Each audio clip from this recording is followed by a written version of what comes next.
Aujourd'hui, on voulait évidemment manifester notre satisfaction par rapport au point de presse qui a été tenu par un collectif aujourd'hui qui donne son appui à la demande d'enquête sur les contrats informatiques que nous faisons depuis des mois.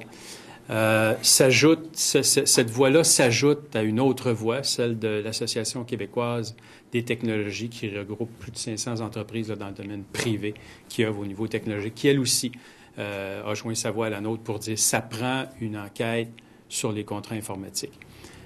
Aujourd'hui, en fait, la question qu'on se pose, c'est qu'est-ce qui empêche Martin Coiteux de donner suite à cette demande-là? Quand on regarde les symptômes, les indicateurs des contrats qui dépassent les délais, qui dépassent les budgets prévus, et pas qu'un peu, là, du gaspillage informatique. Là. Si on prend le fameux dossier Santé Québec prévu à 560 millions, qui atteint le 1 milliard 500 millions maintenant, Sagir, 80 millions, qui a dépassé le milliard, donc des sommes faramineuses qui sont englouties dans des projets qui dérapent. Et c'est pas un phénomène qui est récent, là. Ceux qui ont une mémoire peut-être un peu plus institutionnelle. On va tous se souvenir de GIRES, un projet aussi là, qui a dépassé le milliard, qui n'a jamais été mis en application parce qu'on n'avait pas complété le projet. Et ce qui est inquiétant aussi, c'est que c'est pas tout le projet, c'est tous les projets qui dérapent au gouvernement du Québec. C'est impossible. Ça se peut pas. C'est impossible qu'au Québec, on soit pas capable de réussir à développer, à mettre en place des systèmes informatiques avec le talent qu'on a, avec la connaissance qu'on a, avec la qualité d'informaticiens qu'on a au Québec. Il y a certainement quelque chose qui ne fonctionne pas.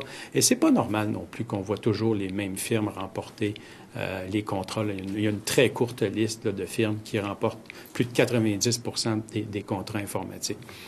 Or, je pense que ces symptômes-là, ces indices-là, commande qu'il y ait une commission d'enquête. Et moi, je pense que le gouvernement du Québec, le gouvernement libéral, a tout intérêt à ce que la lumière se fasse sur cette situation-là parce que c'est des milliards qui sont engloutis dans ces systèmes-là qui ne fonctionnent pas, donc qui, en plus, ne donneront pas les services ou ne seront pas les outils dont on a besoin.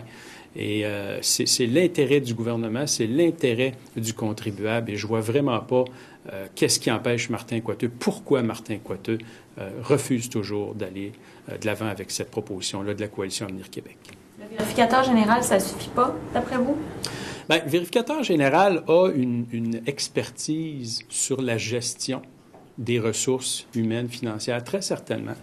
Mais moi, je pense que là, on s'en va vraiment du côté de l'enquête. Qu'est-ce qui s'est passé? Qu'est-ce qui fait, là, au moment où l'appel d'offres est lancé par le gouvernement, qu'est-ce qui se passe? Comment ça se passe? Et du moment où l'appel d'offres est remporté par une firme, comment ça se passe après ça? Moi, je pense que c'est tout ça qu'il faut évaluer.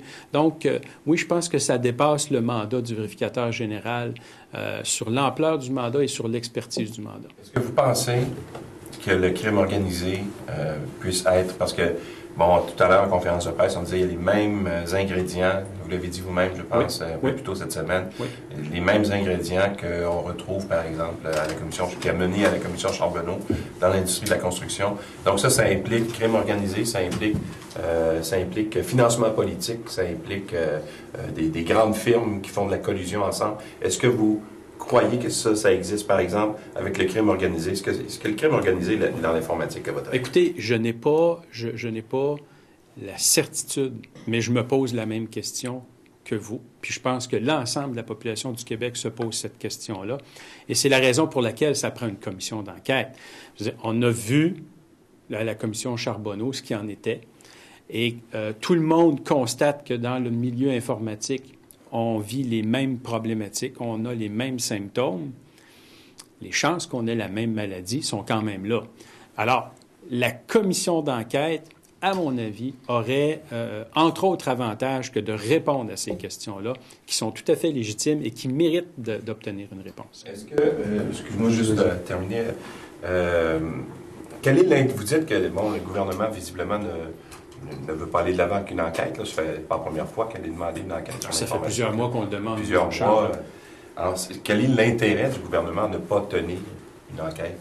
C'est une autre excellente question. c'est une question que je me pose aussi. Qu'est-ce qui fait aujourd'hui que Martin Coiteux, là, qui est à la tête du Conseil du Trésor, qui voit cette hémorragie de gaspillage, je pense que le terme n'est pas trop fort, de fonds publics, et qui, lui, là, a la mission de contrôler les dépenses, de s'assurer là, qu'il y a un resserrement dans la gestion de l'administration.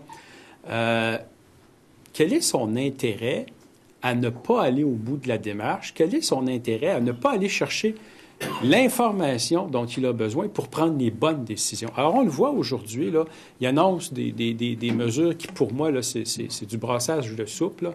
Ça devrait pas... en tout cas, je ne suis pas sûr qu'il va y avoir de gros résultats avec ça.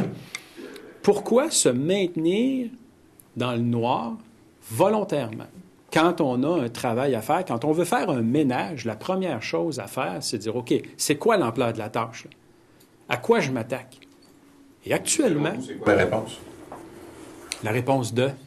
Ben, pourquoi se maintenir dans le noir volontairement? Je sais pas. Moi, personnellement, là, Éric Kerr, demain matin, la coalition est au gouvernement.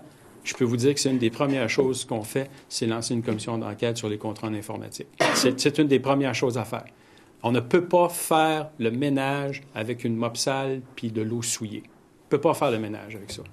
Alors, il faut s'assurer de ce qu'on a à faire, il faut s'assurer de l'ampleur de la tâche, il faut savoir exactement à quoi on s'attaque. Et présentement, Martin Coiteux ne le sait pas et ne semble pas vouloir le savoir.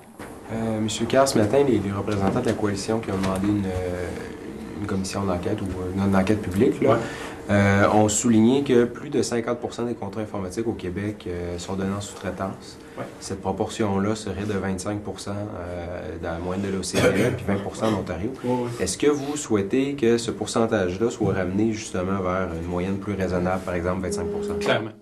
Clairement. Parce que cette surutilisation, puis comprenez que moi, je viens du milieu de l'informatique, je viens du milieu de la consultation privée, et donc, je pense qu'il y a un intérêt à avoir ce type de consultant-là. Mais je le répète, hein, quand on va en consultation, il y a deux questions qu'il faut se poser. Est-ce que j'ai l'expertise à l'interne? Si la réponse est oui, on arrête là. Si la réponse est non, c'est est-ce que j'ai un intérêt, par l'ampleur de la tâche, à développer cette expertise-là à l'interne? Si je réponds non à ces deux questions-là, je vais en consultation. Mais sinon, je dois développer cette expertise-là à l'interne. Pour moi, c'est clair. Écoutez, juste un peu de mathématiques, puis je vous donne des ordres de grandeur. Là. Actuellement, un technicien en informatique au gouvernement du Québec, c'est payé, technicien de 3, le plus expérimenté, est payé en moyenne 50 000 56 000 Dans le privé, c'est 75 000 Mais ce qu'il faut comprendre, c'est que quand il est donné en ressources à un ministère, la firme va charger 2 à 3 fois son salaire. Donc, sur une base annuelle, ça veut dire que ce même technicien-là vous coûte entre 150 et 225 000 Alors, vous me demandez, est-ce qu'on a intérêt à réduire le nombre de consultants puis à développer l'expertise à l'interne? C'est clair que oui. Mais ces représentants-là, entre autres qui viennent du milieu syndical, estiment qu'il faudra embaucher 1500 informaticiens au gouvernement pour faire diminuer cette moyenne-là à 25 Est-ce que vous êtes d'avis qu'il faudrait, peut-être pas 1500, mais qu'il faudrait embaucher davantage d'informaticiens? Je pense que oui, parce que, en fait, si vous engagez un consultant, c'est que vous avez besoin d'une ressource. Si vous mettez fin au contrat du consultant, c'est que vous avez développé l'expertise à l'interne. Sur l'ordre de grandeur, je ne me prononcerai pas parce qu'il faudrait faire une analyse exhaustive. Puis, en tout respect pour mes amis du syndicat, quelquefois, on n'a pas la même approche quant à l'évaluation des ressources nécessaires pour faire le travail. Ceci étant dit, là où ils ont parfaitement raison, c'est que si on est... Je vous donne un exemple. Le CSPQ a à son embauche présentement 531 consultants. Alors, si vous dites le CSPQ développe son expertise, ça veut dire qu'ils vont se départir de ces contrats-là, mais ils vont évidemment ramener cette expertise-là à l'interne. Donc, au final, oui, vous embauchez, mais au final, ça vous coûte moins cher. Parce que, comme je vous ai dit tout à l'heure, faites juste imaginer le taux horaire qui est facturé au gouvernement par rapport à ce que vous payez pour un salarié. Puis là, vous avez des économies substantielles et vous possédez votre expertise. Puis posséder son expertise, ça permet aussi, excusez l'anglicisme, mais de challenger l'entreprise privée.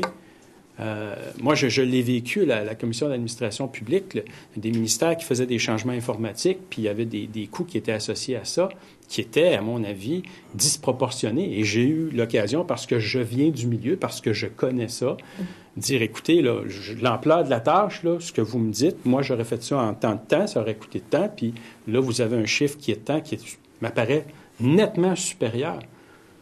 Alors, avoir son expertise à l'interne, c'est un système de sécurité. On l'a vécu avec le MTQ. Hein? On n'avait pas les ingénieurs pour challenger les firmes privées. On engage des firmes privées pour surveiller la même firme privée à qui on donne le contrat, puis on a vu le résultat. Alors, pourquoi ce serait différent de l'informatique? Merci.